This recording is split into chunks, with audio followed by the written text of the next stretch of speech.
How are you, sir? I'm doing fantastic. How are you? Yeah, I'm just fine. Wonderful, wonderful. Fine, sir. Chipo, how are you? I'm fine. Long time no see you. You missed last times, last week's class. What happened?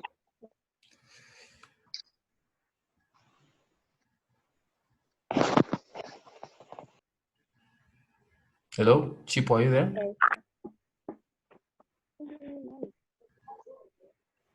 Yes, sir. Awesome, awesome. Anyway, also we have Florence. Florence is the first. It's the first time she's joining us. Good morning, Florence. Good morning, sir. How are you? I'm fine. How are you? I'm okay. Awesome, awesome. Good to have you with us and feel welcome. You are free to ask whenever you are not clear, whenever you feel like you don't get or understand, you are free to stop me anywhere. And this class is more like a family. So we get to interact that way. We have a WhatsApp group. Feel free to share your views on the WhatsApp group. And so I just hope that you'll be able to follow through and hopefully get to be helped. And so today's lesson. Right. Thank you. Yeah, wonderful, wonderful. So today's lesson is about work and energy. So for our friend Florence, who has just joined us, we started all the way back to vectors. We went back to vectors, so we have been progressing like that, and now we are at work and energy. I'm sure you have missed out a few topics that we have looked at, but if you wish, I can manage to send you the notes that we have been looking for. They are very easy to follow because I've been explaining with the simplest language possible, so that you can be able to follow through what we have been doing up to this time, and so that you can be able to catch up. So we'll be able to chat after this lesson so that we see how we can help each other. So, but Okay, today, sir. but today we are looking at work and energy, and I'm recording this lesson so that even after the lesson, I'll post this lesson on YouTube. If you want to remind yourself on what we have looked at, you can check this lesson on YouTube. I'll send the link in the group, and I'll also send the notes, these same notes that I'm using to lecture you. So I hope we can have a good time this morning. So let's delve in. Let's delve in into this concept of work and energy. But before that, maybe I just want to understand what you guys, your ideas. Have we ever come across the word work before? Work. Have we ever come across the word work before? Chipo, have you ever come across the word work? Yes. Or what does it mean to you, work? To apply energy on something, using energy. That's Work, work. work is to use energy. Yes. Okay, awesome. That's a very interesting answer. When you apply work, when you apply energy, you get to use work. When you work, you get to use energy. And maybe someone again may ask, what is energy? By the way, Precious, good to have you. Good morning. Good morning. You okay? Yes, and how are you? I'm fine as well. Awesome. So Precious, what is energy? Energy is the ability to do work. Awesome. Yeah. You got the definition just as the book describes it. I thought maybe you are going to twist it a bit and say energy is that thing where when you eat some food, you feel some energy, something like that. Anyway. Just explaining. Awesome. So work and energy are simply the same thing, but then let's see how we can actually look at them that way. And you realize that another concept that we introduce is power. So power, if Chipo says she's more powerful than Precious, meaning even if they are doing the same work, Chipo can do it faster. All right.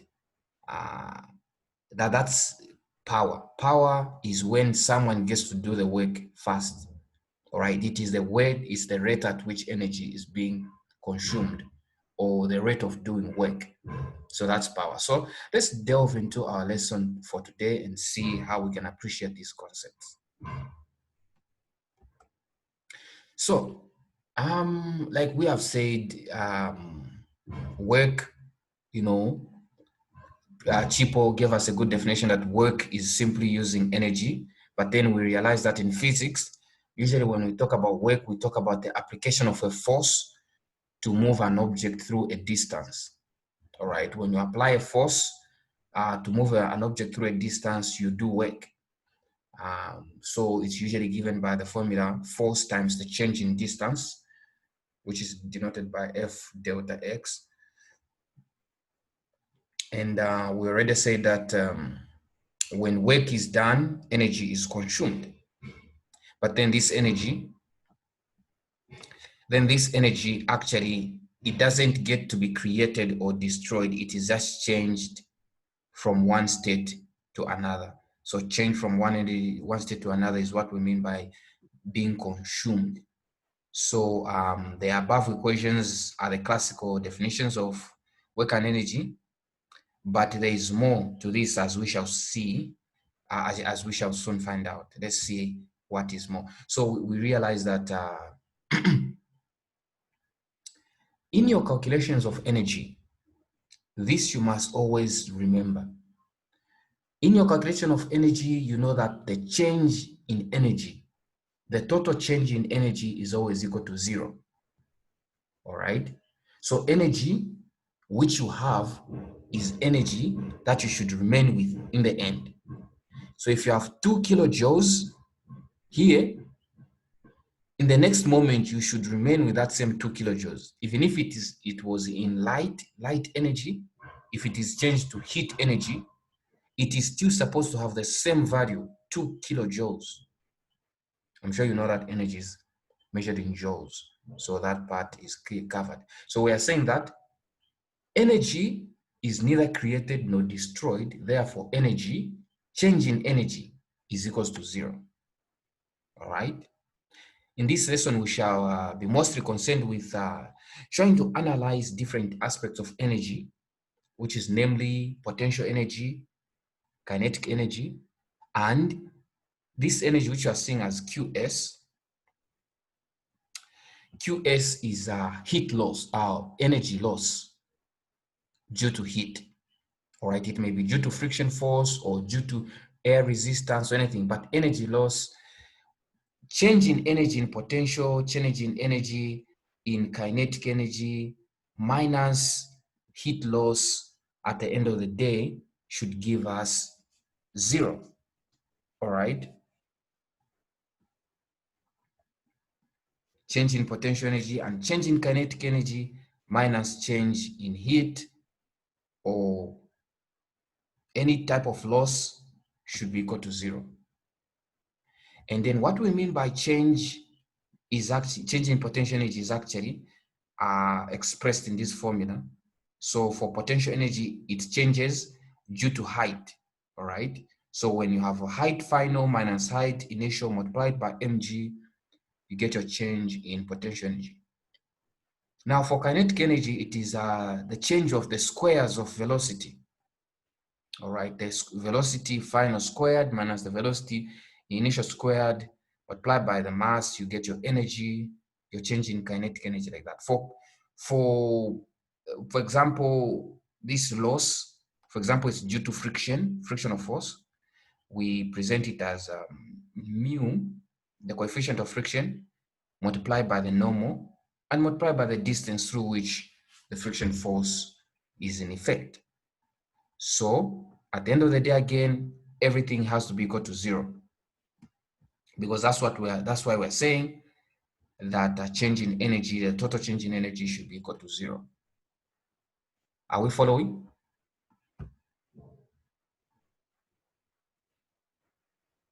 Are we following? Yes. Awesome. Good. Let's be saying that we are following, so that I know that I'm not speaking to myself. So we have looked at just this as an introduction to just see how we can appreciate the concept of energy and work. So let's see some questions, examples that we can see how to implement the equations of work and energy as well as power. So let's look at a certain question from the tutorial sheet. If you look at your tutorial sheet 5, you'll find the first question is quite simple. So let us use it to just help us cement the idea what we have said, we have looked at so far when we talk about work and energy. Let us just let us look at it, so that even if it's simple, but its simplicity will help just cement the foundation we have built on work and energy. So quickly, shall we have Chipo to read for us the question which is on the board there? A pump is needed to lift water from a well, though a height of, it's through or though? It's supposed to be through, sorry, we'll make correction there, through. Okay. A pump is needed to lift water from a well through a height of 3 meters at a rate of 0.6 kg per minute. What must be the minimum power of the pump in watts and in horsepower? Beautiful question and wonderful reading. So we see that from the layman's look, someone will not immediately see how to go about it. You know, we have a pump lifting water from a well through a height. So we have been told that it's through a height, all right? Water is being lifted through a height. So we know the distance through which water will be lifted through is 3 meters. Now we have been given the rate. This rate is what we call flow rate. Flow rate. The flow rate of water is 0.6 kg per minute. So we have been given the mass of the way of the water and the time. You see? So since we know that power, it is in the rate at which work is done. Just apologies again. Outside there are some people doing some workshop work. So I hope you're able to hear me clearly, because there's some noise outside. Are you guys able to hear me clearly? Yes, sir. Yes, sir. Awesome. So I hope the noise outside is not affecting what we are doing. So like I'm saying, we have the data here. Let us actually go to the next page and see how we can actually appreciate the data that we have gotten from this question. All right, so that we can see how we can implement it in the solution. All right, so we have data here. All right, the data that we have gotten from the question is that the height through which the water is going to be pumped, the distance, is 3 meters. And we know that the mass of water that will be lifted through that 3 meters is 0.6 kg. And then the time, we have been told that per minute. So we know that water of 0.6 kg is being pumped per minute. So we know the mass and the time that it will take to pump that water. So we have the mass and the mass and what is the time. And we know that for what is the power to be calculated, we need to say power is equals to work done over time. All right, work done over time. So now, how can we compute this work? This work, we know time, but how can we compute this work? All right, or maybe just a quick one from among you guys. All right, maybe let's hear from Florence. Florence, what do you think we can do to compute work? We have been given the time, but for us to calculate power, we will need work. What do you think we can do?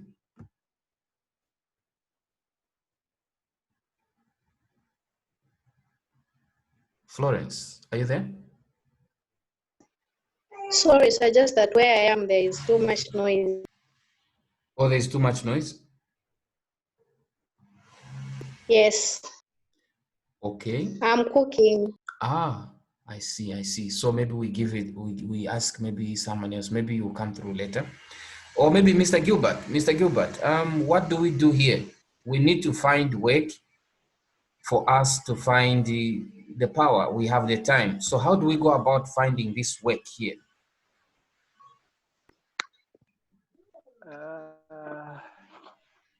Yeah, not very sure. Sir. Oh, you're not very sure? Yeah. Okay, anyone quickly before I come in, because when you at least give me your thoughts. Oh, Precious, you can try. Yeah, I Mhm. think here for us to find the work, we're supposed to find the force. And in this case, we've been given the mass, so it's just supposed to multiply it by the 0.6 times 9.8. Then we'll come up with the force. Then after we found that force, multiply it with the height, which is 3 meters. So wonderful, wonderful, wonderful. That's very correct, actually. So what Precious is saying is that we know that power is equal to, just a moment. We know that power is equals to work done, like we have said, work done over time. But then we realize that for us to compute the work, we would need the force. All right, we know that force here, the force that is being overcome by the pump. The pump is pumping water, but for it to pump the water, it needs to overcome the force of gravity. All right, so as it takes water up, it is overcoming the force of gravity, which is mg. You know, force of gravity is calculated by mass times acceleration due to gravity. I'm sure you know that force is equals to mass times acceleration. And here in this case, we are dealing with acceleration due to gravity. So the force that we have here is mass times acceleration due to gravity. And then the distance is the height, the change in height. All right. So we have the force and the distance. So force times the distance gives us work. Divided by time, we have our power. So what we are saying is the mass times the acceleration due to gravity multiplied by the height divided by the time, since we were told to say it's pumping 0.6 kg of water per minute. So per minute, we realize that to carry all that mass to that height, it will take it 60 seconds. And then when we divide 60 seconds by the work, we get the answer in watts. As simple as that. You see, wonderful and elegant solution. So converting, now the question was also talking about to say, what must be the maximum power, the minimum power of the pump in watts and in horsepower? So we also need to compute the the work, the power in horsepower. Now we realize that what they usually mean by horsepower is they say, okay, how many horses would you need to be able to do this kind of work? So that's why they usually say horsepower. Horsepower is just a fancy way of saying how many horses. Back then in the days when there were no generators, no nothing, they used to use horses to do most of the work. So nowadays you hear horsepower, it's just an equivalent of horses. So 1 watt, to convert, we have found the answer in watts. To convert it into horsepower, we realize that 1 watt is equals to 0.0016134 horsepower. So this is how you convert from watts to horsepower. 1 watt is equals to 0.00134 horsepower. Therefore, in horsepower, we just multiply the value that we have found in watts multiplied by the conversion value for horsepower. We get to have our final answer like that in horsepower. So this is in watts, this is in watts, and this is in horsepower. So this is the conversion. 1 watt is equals to this amount of horsepower. So we have this amount of watt multiplied by horsepower. We get to have our answer in horsepower. Are we okay with the solution? Yes. Yes, sir. We are okay? Yeah. That is good. That is good. So I assume we have understood how to calculate if we have been taught to calculate power. So, like I said again, when you have been taught to calculate power, just look through and think like that. Even if things are not as obvious, all right? Things here, they have not even said, okay, this is our mass, this is our time, this is our whatnot. But you can just look through and say, where can I get the data? How can I get the data to compute what they're asking for? And then when you look through the equation, are there certain things that I can solve for? Are there things that I can just pick directly from the question? All right. So we discovered that we needed to solve for force and then find the work. And then the time was hidden in just saying 0.6 kg per minute. That's how they had to hide the time. But then you realize that, okay, if I need 0.6, if I need 60 minutes or 60 seconds to lift 0.6 kg, then how can I, work out the solution? So they had to hide the answer or the data somewhere which you needed to extract, and then at the end of the day, compute your solution. So quickly, let's look at another example, another interesting example, which we see here in the term sheet. So we are looking at some questions in the term sheet so that we can be able to, and mostly even when you are doing your studies, try and refer to the term sheet. If you can be solving the term sheet in your studies, it will avoid you studying what you are not supposed to study. Some of you guys, since it's not clear, you have not been having actual lectures, some of you guys have now gone ahead and studied even what you are not supposed to study, even studying things that are there at CBU and not whatnot. The tutorial sheet is a guide. If you can solve if a question is not there in the tutorial sheet, then such a question is not likely to come in the exam or in the test. Similar questions with what you have in the tutorial sheet or around the topics that are there in the tutorial sheet are what is likely to come in the test and the exams. So the tutorial sheet will give you a guide, lest you study what you're not supposed to study. So another question here, we have question 2 in the tutorial sheet. If you check it, reads as follows. In fact, let me not read it. Let me ask one of you guys to read it.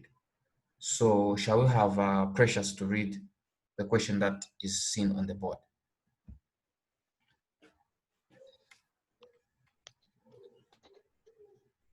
The question reads, A bead of mass 15 kg is sliding on a wire. It has a speed of 2 meters per second at A and it stops as it reaches the point C. The length of the wire from A to C is 250 centimeters. How large an average friction force opposed the motion of the bead? That is yeah, I'm agreeing. I'm agreeing. It's a very interesting question. All right. So, how can we go about this question? How can we go about this question? It's a beautiful and elegant piece of question, interesting to explore physics in this way. All right, you have a bead. All right, at this point, it is having a speed of 2 meters per second, but then it rolls down,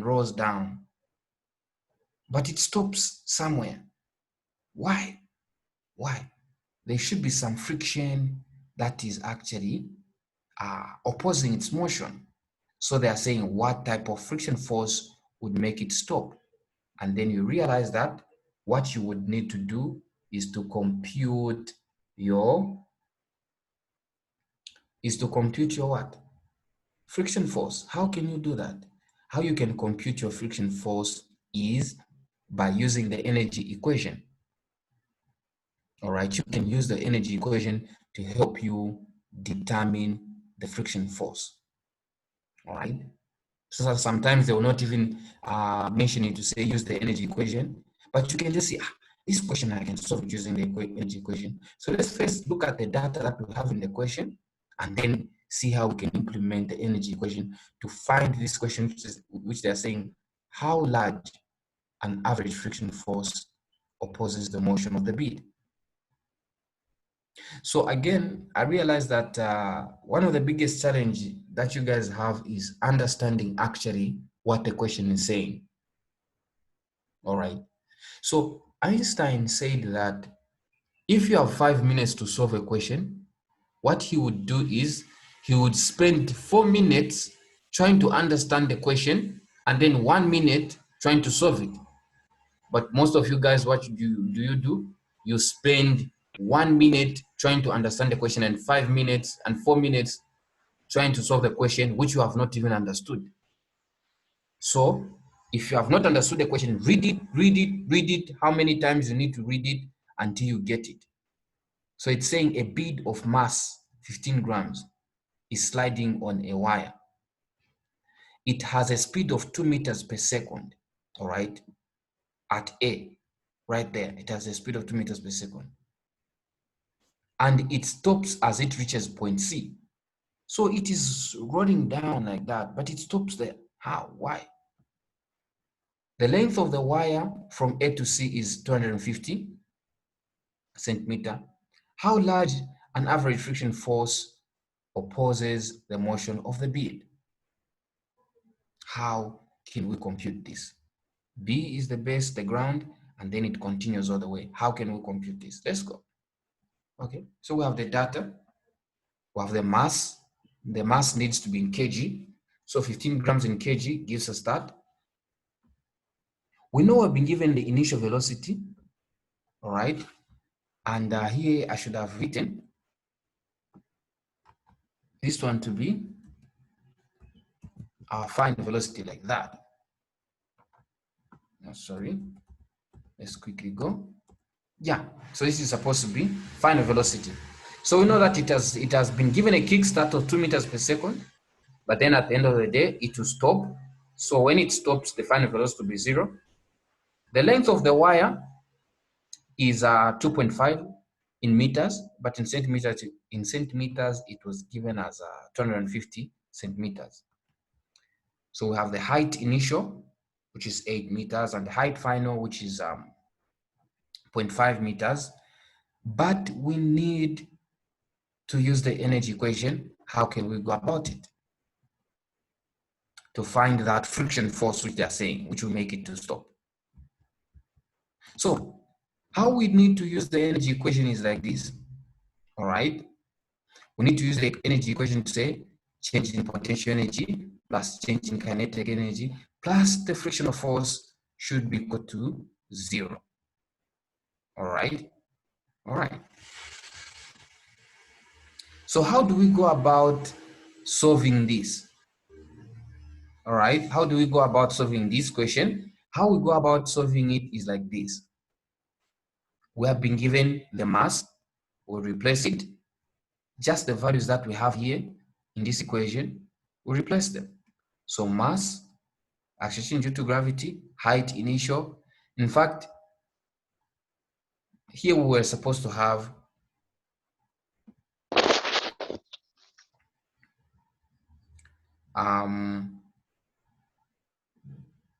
okay, I realized that I made a mistake here. It was supposed to be height final minus height initial. So, okay.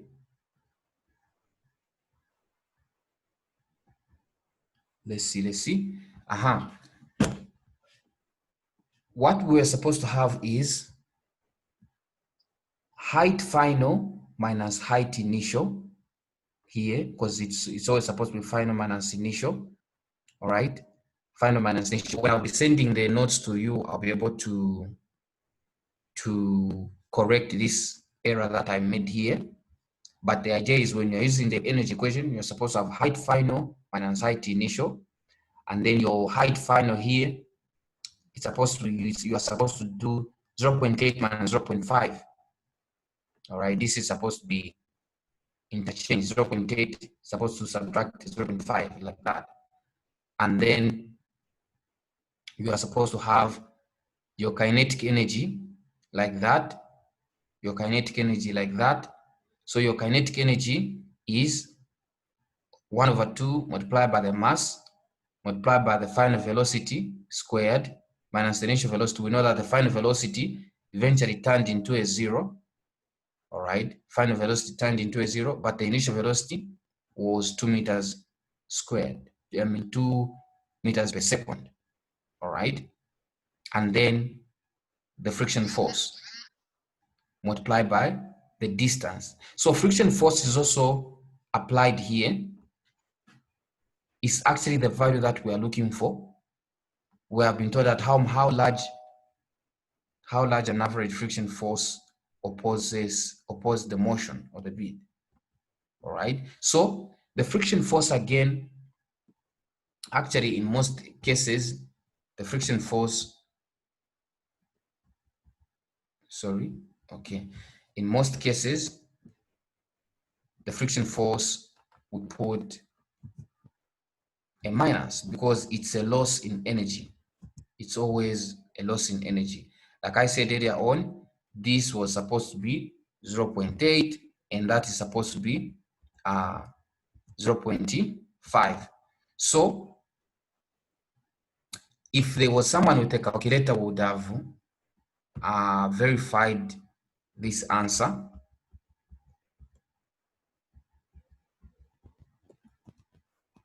All right, would have verified this answer.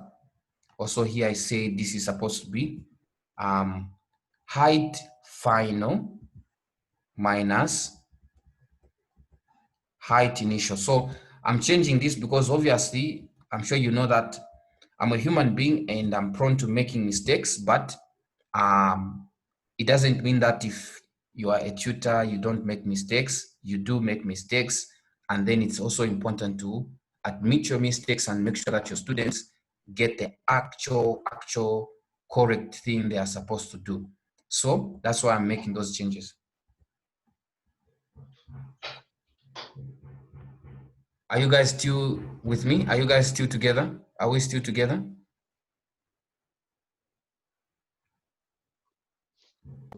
Yes, sir. Yes. Yes. Verified. Sorry? The answer is correct. You have verified? Yes. By punching the calculator? Mm-hmm. Yeah. So once you punch the calculator, you should be able to verify that the answer is correct. Have you verified the order like this with starting from 0.8 and like that, 0.5 because I interchange. When you interchange something, sometimes it can cause very, very nasty mistakes, and you wouldn't want that. So, Sir, sorry? sir, sorry. But Sorry? it's saying it's coming from A to C, where 0.8 is the initial height and 0.5 is the final height from A to C. Oh yeah, definitely. Actually, I wrote it properly. Now I'm even making more changes than I'm supposed to. So it's starting from the final height indeed is, the final height is this 0.5 meters, which is 50 centimeters, and the initial height is 80 centimeters, which is 0.8. So yeah, I think we are correct in the first place. The only thing that was wrong was to put this, what's this? Here we had put final, we had put height initial and their height final, but it's supposed to be height final minus height initial in that order. And then our height final is 0.5 and our height initial is that. And then when we compute the calculation, we are supposed to get this answer like that. Okay. Are we okay with the solution? How we have gone about it? Yes. All right. So I would be happy to be hearing all of you saying no or yes, so that if you are not okay, I explain, and if you are okay, I will go ahead. So are we all okay on how to go about solving this question? Yes. Yes, sir. Using the energy equation. Yeah. So let's see if we can look at another question again, another interesting question. So like I said there, what we have to be doing is always making sure that we compute a change in potential energy plus a change in kinetic energy minus the losses. All right. But sometimes here on the losses, you might have a positive, you may put a plus or minus depending on whatever, but sometimes you may find that the friction force you find to be a negative, meaning negative work has been done. So sometimes when you find a negative, you realize that negative work has been done. But we put sometimes losses to be minus because losses are losses. Actually, we put a minus because it is losses. We are losing energy. But otherwise, this is the way to go about it. When you are using the energy equations, you need to write out your equations like that, and you are assured to getting a good answer or a correct answer. So let's go on and see the next question. So the next question is right there on the board, and Mr. Gilbert, could you read for us the question that we have on the board?